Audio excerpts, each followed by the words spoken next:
Selamat pagi, selamat siang, selamat sore semuanya. Sebelumnya perkenalkan saya Anjar. Saya mahasiswa dari manajemen bisnis. Saya akan sharing tentang entrepreneurship. Nah, di sini ada beberapa pembahasan yang akan saya sampaikan. Salah satunya yaitu tentang pengertian entrepreneurnya sendiri. Entrepreneurship atau kewirausahaan adalah suatu proses penerapan inovasi dan kreativitas dalam menciptakan sesuatu yang berbeda dan memiliki nilai serta kemampuan menghadapi tantangan hidup. Dengan cara melihat peluang dari berbagai risiko dan ketidakpastian mencapai keuntungan dan pertumbuhan. Istilah entrepreneurship ini berasal dari bahasa Inggris yang diserap dari bahasa Prancis, yaitu entrepreneur, yang berarti peluang, pencipta, dan pengelola usaha. Sedangkan entrepreneurnya sendiri mempunyai arti yaitu seseorang yang mengorganisir dan bertanggung jawab akan sebuah bisnis dan usaha. Dalam bahasa Indonesia, entrepreneurship ini diartikan sebagai kewirausahaan. Entrepreneurship ini memiliki kemampuan dalam berpikir kreatif dan berperilaku inovatif yang dijadikan sebagai dasar, sumber daya, tenaga penggerak, tujuan siasat, kiat dan proses dalam menghadapi tantangan hidup.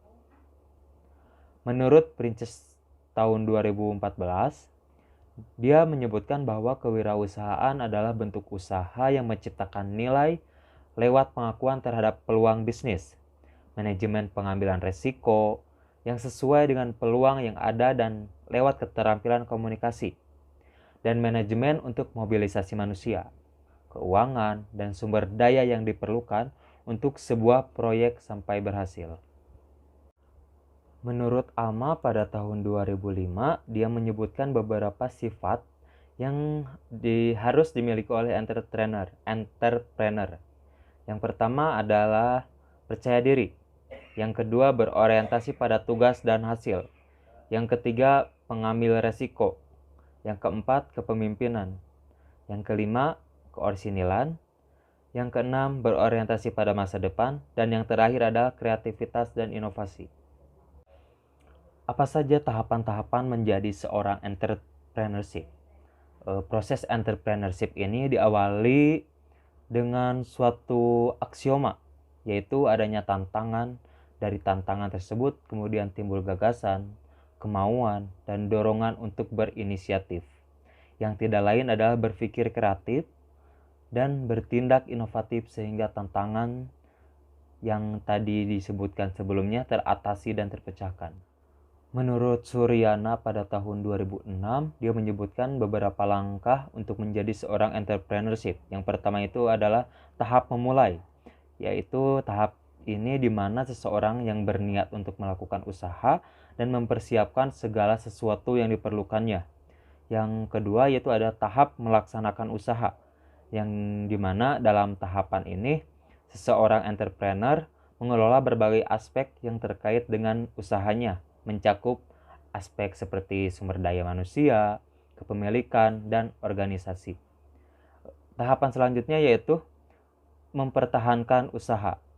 Tahapan ini di mana entrepreneur berdasarkan hasil yang telah dicapai melalui analisis untuk mengatasi segala masalah dan hambatan dalam menjalankan usahanya.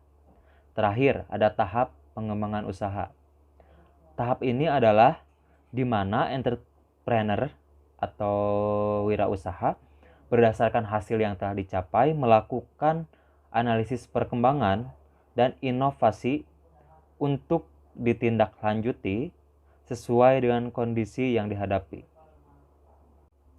Apa bedanya entrepreneurship dan bisnis? Entrepreneurship itu perlu bisnis dan bisnis perlu entrepreneurship. Nah, mengapa kita sering kali menemukan fenomena yang bertentangan tentang entrepreneurship yang disamakan dengan bisnis? Di Indonesia, orang sering kali menyamakan bahwa entrepreneur atau entrepreneurship adalah pengusaha. Bahkan ada yang mendefinisikan bahwa entrepreneurship ini adalah usaha menengah atau usaha kecil. Sedangkan bisnis adalah usaha besar yang harus memiliki modal sampai miliaran rupiah. Kenyataannya terdapat kutub yang jelas berbeda antara entrepreneurship dan businessman atau bisnis. Entrepreneurship berfokus pada dampak dan perubahan masyarakat, sedangkan bisnis berfokus pada uang atau keuntungan finansial.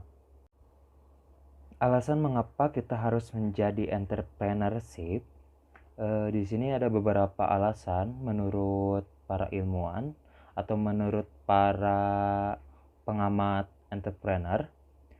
Di sini disebutkan ada 5 entrepreneurship atau alasan mengapa harus menjadi entrepreneurship.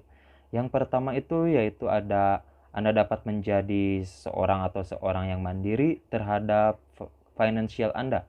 Yang kedua, Anda tidak perlu terjebak jadwal atau deadline. Yang ketiga atau selanjutnya itu Anda dapat menjadikan kreativitas dan hobi Anda menjadi sesuatu yang menguntungkan. Yang keempat, Anda akan bahagia karena bebas dari ancaman PHK. Yang terakhir yaitu Anda dapat berbagi kebahagiaan dengan orang lain. Saya akan sampaikan salah satu contoh atau sesuatu permasalahan dalam kehidupan nyata tentang poin-poin yang tadi. Pada poin pertama itu yang tentang seseorang yang mandiri akan finansialnya. Di sini ada contoh di mana pada anak kecil di Amerika Serikat yang bernama Corey Nivers, bahkan dia memulai usahanya pada umur 9 tahun. Diawali dengan keinginannya yang ingin membeli mobil sendiri. Corey menjual coklat panas setiap pagi di depan rumahnya. Nah, pada 5 tahun ke depan atau pada 5 tahun kemudian, tepatnya pada tahun 2014, Corey dinobatkan sebagai salah satu CEO termuda pada perusahaan waralaba cookiesnya, yaitu Mr. Corey's, dan meraup keuntungan kurang lebihnya sebesar $1.000 Amerika setiap minggunya. Dengan memperoleh dari laba wirausaha sendiri, berapapun jumlahnya, Anda tidak tahu lagi atau Anda tidak perlu bergantung kepada orang lain untuk memenuhi kebutuhan Anda.